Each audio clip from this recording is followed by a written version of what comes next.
श्री स्वामी समर्थ. नमस्कार मंडळी.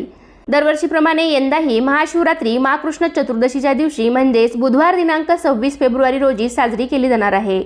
तर आजच्या व्हिडिओमध्ये मी तुम्हाला महाशिवरात्रीचे व्रत करत असताना आपण कोणत्या नियमांचे पालन केले पाहिजे आणि कोणत्या चुका करणं टाळलं पाहिजे तर याबद्दलची संपूर्ण माहिती सांगणार आहे. कारण असं म्हटलं जातं की कोणत्याही पूजेच्या नियमांचे पालन केलं तर त्या व्रताचं त्या पूजेचं पूर्ण फळ आपल्याला मिळत असतं. हे व्रत करत असताना आपल्या हातून कळत नकळत काहीतरी चुका घडत असतात आणि त्यामुळे आपल्याला या व्रताचे पूर्ण फळ मिळत नाही. पण जर का तुम्ही या 10 नियमांचं पालन केलं तर तुम्हाला या महाशिवरात्रीच्या व्रताचं पूर्ण फळ नक्की मिळेल. तर ते नियम कोणते आहेत हे मी तुम्हाला आजच्या व्हिडिओमध्ये सांगणार आहे. तर त्यासाठी हा व्हिडिओ शेवटपर्यंत नक्की पहा. पण त्याआधी तुम्ही आपल्या चॅनलवरती नवीन असाल तर चॅनलला नक्की सबस्क्राईब करा. लगेच आजच्या व्हिडिओला सुरुवात करूयात. महाशिवरात्रीचे व्रत हे अत्यंत प्रभावी आणि अतिशय लाभदायक व गुणकारी आहे. महादेवांना भोळा शंकर म्हटलं जातं कारण महादेवांच्या पिंडीवर तुम्ही फक्त एक तांब्याभर जरी पाण्याचा अभिषेक केला किंवा ते पाणी पिंडीवरती अर्पण केलं किंवा एक बेलाचं पान जरी तुम्ही पिंडीवरती अर्पण केलं, ते पिंडीवरती तुम्ही बेलाचं पान वाहिलं तरी महादेव आपल्यावरती लगेच प्रसन्न होतात, आपल्या मनातल्या सर्व इच्छा पूर्ण करतात असं म्हटलं जातं. मात्र आपण महादेवाची पूजा करताना काही नियमांचे पालन सुद्धा अवश्य केलं पाहिजे. कारण शिवपिंडीवरती जर का आपल्या हातून काही कळत नकळत चुकीच्या गोष्टी जर अर्पण केल्या गेल्या तरी महादेव लवकर क्रोधित होतात. कारण महादेव जेवढे भोळे आहेत तितकेच ते लवकर क्रोधितही होतात.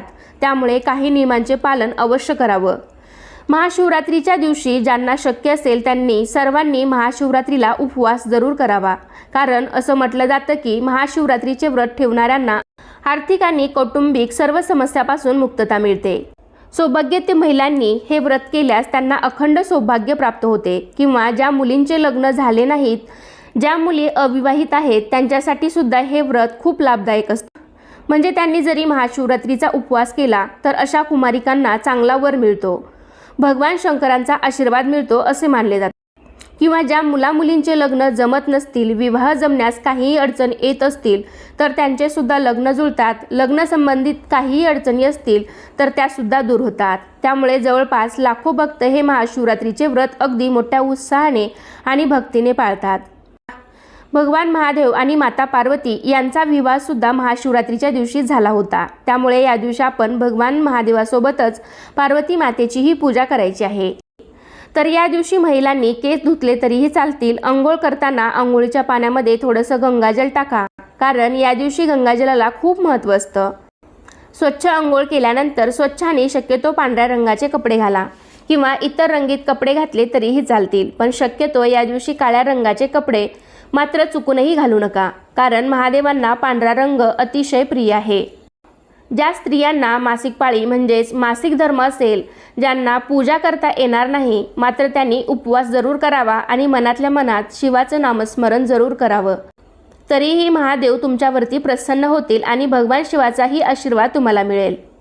त्याचबरोबर बघा, अनेक लोक महाशिवरात्रीच्या दिवशी महादेवांची पूजा करण्यासाठी मंदिरामध्ये जातात किंवा ज्यांना शक्य नसेल ते घरीच शिवलिंगाची पूजा करतात.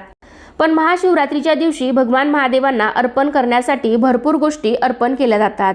त्यामध्ये धोत्र्याचे फूल, धोत्र्याचं फळ, पांढरी फुले, बेलाचं फळ, बेलाचे पान हे सर्व वापरलं जातं. पण काही लोक वेगवेगळ्या झाडांची पाने किंवा फुलंसुद्धा या पूजेमध्ये वापरतात. पण यावेळी नकळतपणे आपल्या हातून काही चुका घडत असतात ज्या आपण नाही केल्या पाहिजेत. किंवा काही चुकीच्या गोष्टी आपण शिवपिंडीवरती अर्पण करत असतो ज्या की महादेवाला अजिबात आवडत नाहीत. त्यामुळे महादेव आपल्यावरती लवकर क्रोधित होतात. त्यांना खूप जास्त राग येतो. कारण महादेव जेवढे भोळे आहेत तितकेच ते लवकर क्रोधित पण होतात. त्यामुळे पूजा करताना आपण योग्य ती काळजी घेतलीच पाहिजे. त्यानंतर पहा, आपण महादेवाची पूजा करण्यापूर्वी त्यांना शिवपिंडीवरती अभिषेक करतो. तेव्हा कशाचाही अभिषेक करताना एखाद्या भांड्याचा वापर करा, पण शंखाचा वापर अजिबात करू नका. म्हणजेच शिवपिंडीवरती अभिषेक करताना तुम्ही इतर कोणत्याही भांड्याचा वापर करा, पण शंखाचा वापर अजिबात करू नका. कारण महादेवांनी शंखचूड नावाच्या राक्षसाचा वध केला होता आणि शंखाला याच राक्षसाचे प्रतीक मानले जाते. पण आपण विष्णू किंवा लक्ष्मीच्या पूजेमध्ये शंखाने अभिषेक करतो. कारण शंखचूड नावाचा राक्षस हा विष्णूचा भक्त होता, म्हणून विष्णूची पूजा शंखाने होते. परंतु महादेवाची पूजा तुम्ही चुकूनही या दिवशी शंखाने अभिषेक करू नका.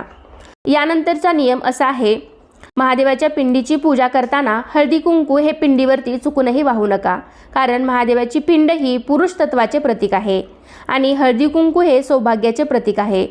भगवान शंकर हे आजन्म वैरागी होते, त्यामुळे शृंगाराशी संबंधित कोणतीही वस्तू त्यांना अर्पण केली जात नाही, कारण हळदी कुंकू ही सौंदर्यवर्धक मानले जाते आणि त्यामुळेच हळद किंवा कुंकू भगवान शंकरांना अर्पण केले जात नाही। विवाहित स्त्रिया आपल्या पतीच्या दीर्घायुष्यासाठी आणि निरोगी आयुष्याच्या मागणीसाठी कुंकू लावतात आणि देवालाही अर्पण करतात। म्हणजेच कुंकू हा विवाहित महिलांसाठी एक महत्त्वाचा दागिनाच मानला जातो। या दोन्ही गोष्टी सौभाग्यकारक आहेत, त्यामुळे शिवपिंडीवरती आपल्याला हळदी कुंकू चुकूनही अर्पण करायचं नाही। त्याचबरोबर सर्वात महत्त्वाची गोष्ट म्हणजेच महादेवाच्या पूजेमध्ये किंवा महादेवाच्या पिंडीवरती आपल्याला तुळशीच्या पानांचा किंवा मंजिरीचा अजिबात वापर करायचा नाही। तर या शिवपिंडीच्या किंवा शिवपरिवारामध्ये तुळशीचा वापर हा वर्ज्य मानलेला आहे। तर या पूजेमध्ये तुळस पूर्णपणे वर्ज्य आहे। बरेच जण बघा तुळशीमध्ये शिवलिंग ठेवतात आणि त्याची दररोज पूजा करतात, पण ते अत्यंत चुकीचं आहे। असं अजिबात तुळशीमध्ये शिवलिंग ठेवू नका। तुळशीमध्ये फक्त शालिग्राम ठेवला जातो किंवा मग तुम्ही बाळकृष्णाची छोटीशी मूर्ती सुद्धा तुळशीमध्ये ठेवू शकता, फक्त शिवलिंग मात्र तुम्ही तुळशीमध्ये चुकूनही ठेवू नका, ते अत्यंत चुकीचं आहे।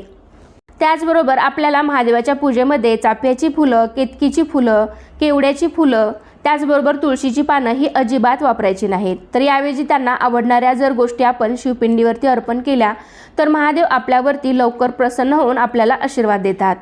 तसेच जेव्हा आपण महादेवाच्या पिंडीवरती दुधाचा किंवा दह्याचा किंवा पंचामृताचा अभिषेक करतो तर त्यासाठी शक्यतो तांब्याचं भांडं किंवा तांब्याचा तांब्या मात्र चुकूनही वापरू नका।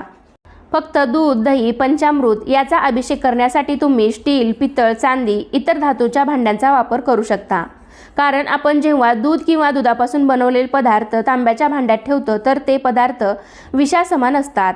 ते दही, दूध तांब्याच्या भांड्यात कळकतं, त्यामुळे आपण महादेवाच्या पिंडीवरती ते वाहणं अयोग्य आहे, म्हणजेच ते आपल्याला शिवपिंडीवरती वाहण्यायोग्य राहत नाही। त्यामुळे तांब्याच्या भांड्याचा वापर शक्यतो तुम्ही महादेवाच्या पूजेमध्ये टाळला तर चांगलं होईल। किंवा मग तुम्ही पाण्याने अभिषेक करणार असाल तर मात्र तुम्ही तांब्याचा तांब्या घेऊ शकता। तसेच यापुढचा नियम म्हणजे ज्या व्यक्तींनी महाशिवरात्रीचं व्रत केलं असेल त्यांनी ब्रह्मचर्य पाळावं आणि शक्यतो या दिवशी दिवसासुद्धा झोपू नये। या व्रताच्या संपूर्ण दिवसात शक्यतो झोपणे टाळावं, त्याऐवजी तुम्ही त्या दिवशी जास्तीत जास्त महादेवाचे नामस्मरण करा। उलट शिवपुराणात महाशिवरात्रीच्या रात्री जागराचे महत्त्व सांगितलेले आहे, यामुळे व्रताचं अधिक पुण्यफळ मिळेल। तसेच महाशिवरात्रीच्या दिवशी आपल्या घरातील वातावरण प्रसन्न ठेवावं, घरामध्ये स्वच्छता ठेवावी, कोणाशीही वादविवाद करू नये, एकमेकांना शिव्याशाप देऊ नका किंवा आपल्यामुळे कोणाचं मन दुखावलं जाईल अशा गोष्टी अजिबात करू नका। म्हणजे थोडक्यात काय तर या दिवशी आपलं आचरण सुद्धा चांगलं असावं, त्यामुळे आपल्याला या व्रताचं अधिक पुण्यफळ मिळतं। ज्या महिला गर्भवती आहेत त्यांनी उपवास केला तरी चालेल का, असं बरेच जण विचारतात। उपवास केला तरी चालतो, पण तब्येतीची संपूर्ण काळजी घेऊन खाऊन पिऊन उपवास करावा। अशा स्त्रियांनी या दिवशी अजिबात उपाशी राहू नये। तुम्ही फळे किंवा उपासाचे पदार्थ खाऊन किंवा उपासाचे इतर कोणतेही पदार्थ खाऊ शकता आणि हा उपवास करू शकता। त्याचबरोबर जेव्हा आपण महादेवाच्या पूजेमध्ये तांदळाचा वापर करतो, म्हणजेच अक्षतांचा वापर करतो, तर त्या अक्षता म्हणजेच अख्खे तांदूळ अर्पित केले पाहिजे। तुटलेले तांदूळ अपूर्ण किंवा अशुद्ध असतात, म्हणून असे तांदूळ महादेवाला अर्पित करू नका आणि अक्षता शक्यतो पांढऱ्या असाव्यात।